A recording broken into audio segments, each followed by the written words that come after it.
Oh, mon Dieu, si quelqu'un pouvait me dire en 2005, quand j'ai soutenu ma thèse, que je finirais par faire ce travail pour avancer, je n'aurais jamais cru.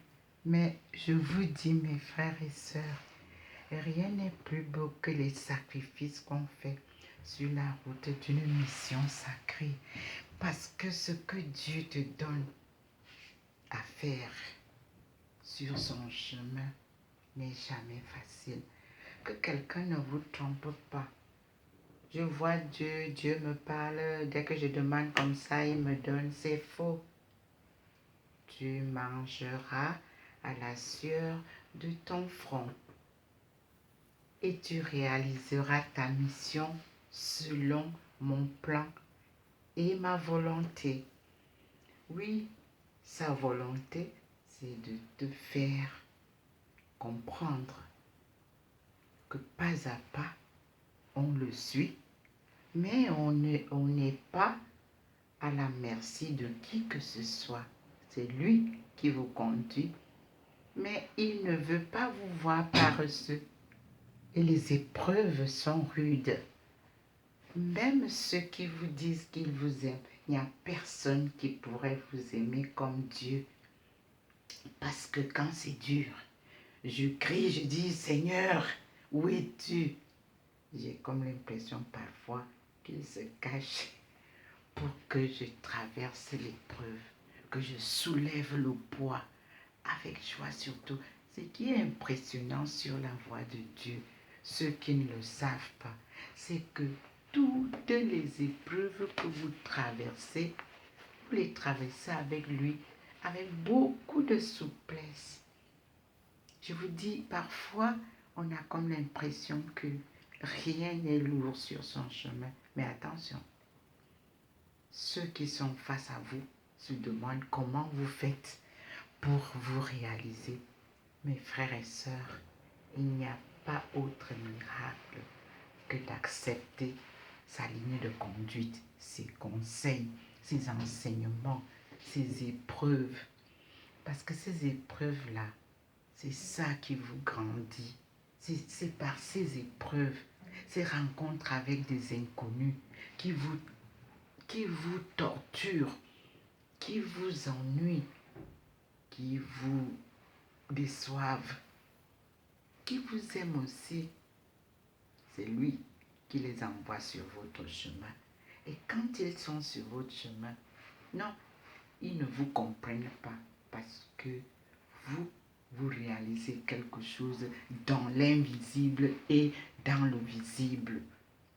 Et ce qui fait que votre apparence trompe les gens. Et puis les gens, ils vous prennent pour parfois des fous. Non, on n'est pas fou. C'est que vous ne voyez pas le maître qui nous conduit. Lui, sa lumière est magnanime. La preuve, Facebook vous a fait découvrir dans quel éclat de lumière je vis. Et c'est cette lumière-là qui éclairera le monde quand il a dit, tu es ma servante, tu éclaireras le monde. J'étais endormie, donc dans un sommeil profond, et c'était dans la nuit sombre, et il m'a éclairé.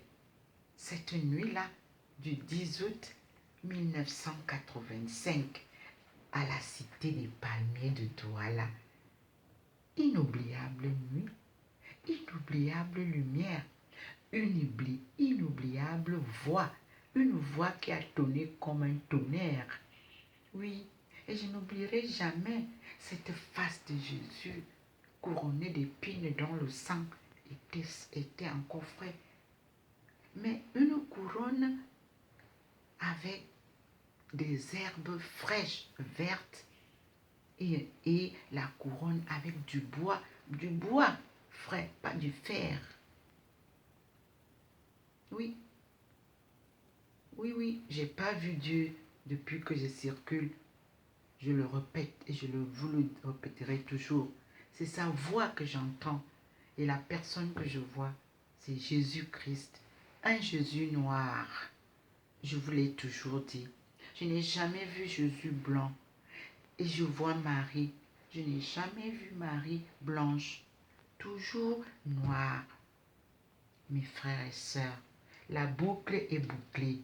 Il est temps que vous soyez convertis. Et ce n'est que lui qui peut vous donner la force, la volonté, le désir, la joie de vous convertir.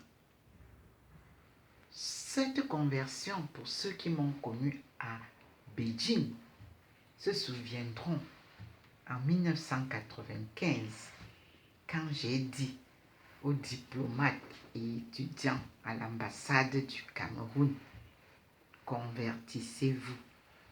Que ceux qui volent ne volent plus. Les corrompus, restez tranquilles. Ne soyez pas corrompus. Que ceux qui tuent ne tuent plus. Aimez-vous les uns les autres. Oui, et je vous ai dit que nous sommes une seule famille. Musulmans, chrétiens et autres.